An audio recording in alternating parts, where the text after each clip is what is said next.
Good afternoon. Welcome to what was supposed to be the final webinar of Ratcheting Up the Rigor. I sincerely apologize for the technical difficulties. I actually think I realized the issue was on my computer and not with the intermediate unit itself. I believe I needed a software update. That being said, I thought that this was at least a reasonable way to send across the same message. And the piece that's missing, though, is the opportunity to dialogue with me. So I would encourage you, if you have questions or concerns or need to talk about anything, please give me a holler and we can talk about whatever it is that you need support in. The first item up to discuss is to remind you about the Act 45/48 hours. At the end of the year, you will be given 30 hours for all the work that you've done, which would be equivalent to 1 credit. That includes the 2 days that you attended in June, really just the 2 webinars because the November webinar was canceled, and then the half day, which is now been scheduled for June 19th as the completion of the final sort of science fair project. I will be touching base with everybody who initially participated to find out how many still are. I know that we had 2 districts that, with the requirement for their participation in the teacher evaluation pilot and some other things that they had taken on with their school improvement requirements, that they have chosen to back out and they're not concerned about receiving the hours. No, they need to do the rigor work, but will have to do so at a later date. If we get to the point where we only have a few of us who are doing so, maybe we can adjust the date, and maybe we can all have lunch together and talk about what was accomplished, where you still need to go, etc. So we might need to be a little bit flexible on that with that June 19th. But as of right now, June 19th, half a day, as long as everybody's there. And I'm going to touch base in the next week or so to try and figure that out. If we would go ahead with the July or the June 19th date, the final project that each are supposed to do, this is just a reminder that your final project really should be aligned to your action plan that you submitted last fall. And if you veered off of your original action plan, if you could submit those changes to me so that I know what to expect when it comes time to the actual submission of your project. The expectations for the project are that with whatever you identified as your pilot group, to work to increase the classroom rigor. So if that was just one teacher, that was a whole class, that was a whole building, that varied from district to district. What we wanted you to do was to work with that pilot group to increase the instructional practices, increase the rigor of the instructional practices and the assessments in that classroom, and to monitor those particular changes that were taking place, with the intent to note any specific changes that you see with respect to student behavior and achievement, and be able to have evidence of those things that you implemented and the results of the implementation of those things. Ideally, you'd be using a 3-sided sort of science fair board to display your evidence at the June session on June 19th, so that others can do a gallery walk, see what you've presented, and give you an opportunity to talk with each of the other teams to learn about what they've done. Wanted to remind you about the resources that are available as you continue your work here in probably the last 4 or 5 months of work. If you went to the Beaver Valley Intermediate's website that's listed there and scroll all the way to the bottom, you'll be able to click on the link for Moodle. The username is Rigor with a capital R, and the password is BVIU, all caps, and that will give you access to all of the materials we used and some that I've added additionally there, and I'll be adding a couple more today based on the information I'll be sharing here shortly. Just a couple of reminders. I believe that you're aware of this, but in case you aren't, there have been some changes with respect to the Common Core movement from PDE's perspective.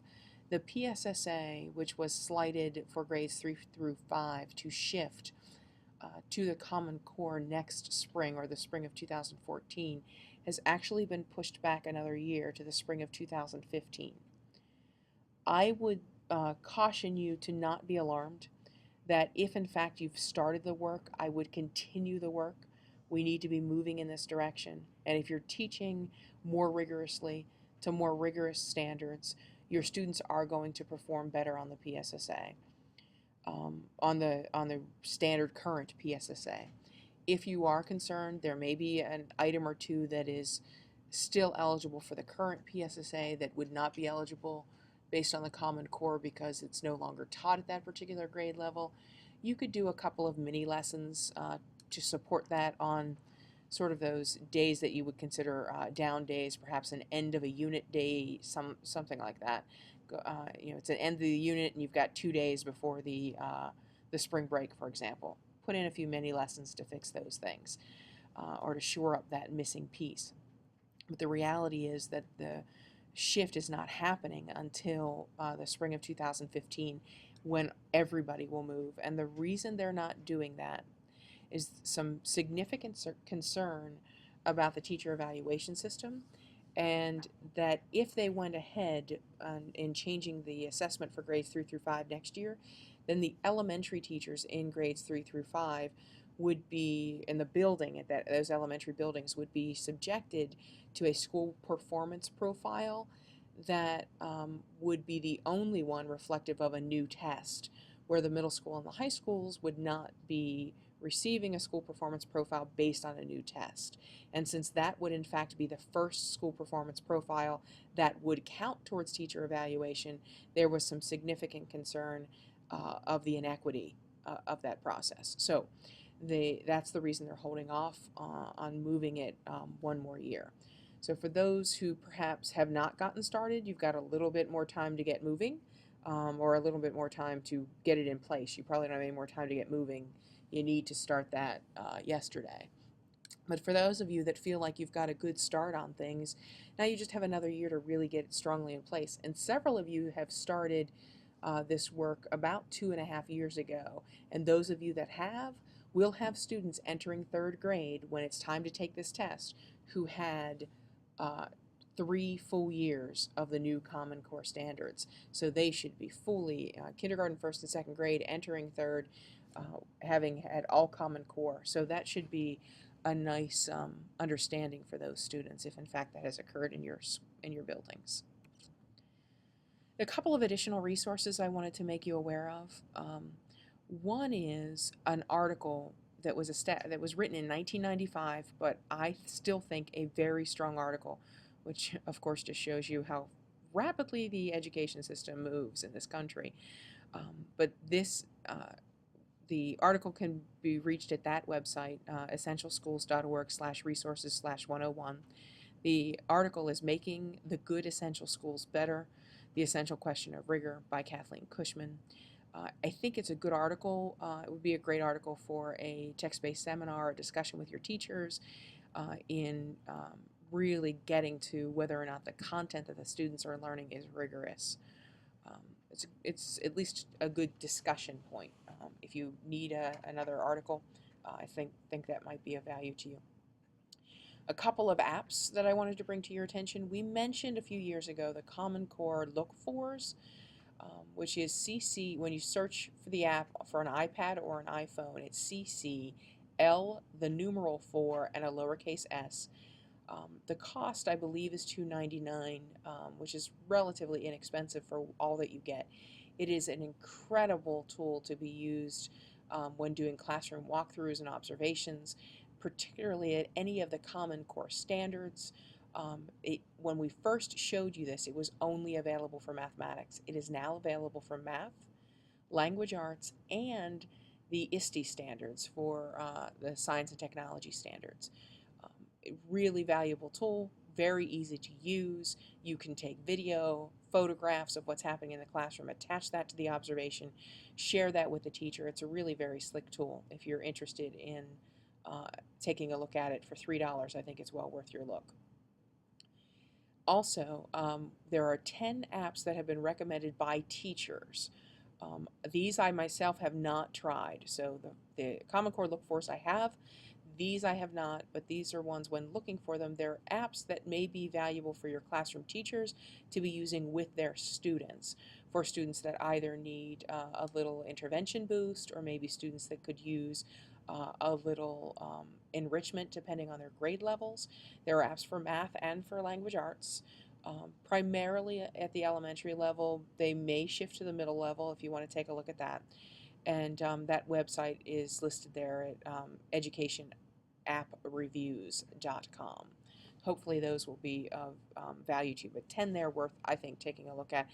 Typically the cost for those range from 99 cents up to $10, I think was the most expensive one I noted. Okay, this is the point in the webinar where I would be asking for your input, how you're doing with your process, what questions you have, or what kind of supports might be needed. Do you need some professional development on site? Do you need some help planning some professional development, etc.? So those are the kinds of things I would suggest that you touch base with me about if you have questions or concerns. Again, I do apologize. And for the inability to connect with you via webinar so that we could talk personally. If you happen to watch this on February 11th, which was the date it was intended to be shown or participated in via webinar, I am in the office until 4 o'clock, if not longer today. Feel free to give me a call. And I will be in the office on the 12th, the majority of the day as well. So feel free to give me a call if you need to discuss anything. If not, have a great afternoon, and we'll be in touch shortly about the June date. Tentatively hold June 19th, unless it'll end up just being a luncheon with a few of us. Talk to you soon.